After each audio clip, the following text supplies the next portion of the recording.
Når man taler om core-træning, så taler man om begreber som statisk og dynamisk.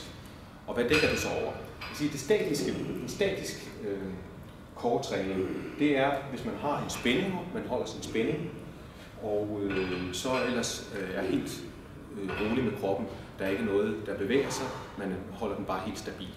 Det er yderst sjældent, vi bruger kroppen sådan i virkeligheden. Som regel er der altid en eller anden form for usikkert moment, enten så bevæger underlaget sig, eller så bevæger sig. Det er det dynamiske.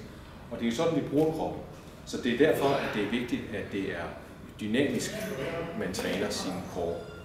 Og det kan så være, at en situation, som man kan komme ud for, det er, at man har en masse load på ryggen, en tung rygsæk. Man bevæger sig ud i et usikkert terræn, kuperet terræn. Man skal måske forcere en å, så man springer over på den anden side. Og i det man lander, så er det vigtigt, at man ikke bliver rykket rundt. Så det er vigtigt, at man er i stand til hurtigt at aktivere sin core, og det vil sige, det er det dynamiske. Og for at nå dertil, så er det jo så vigtigt, at man i sin træning får inkorporeret så meget dynamisk som muligt.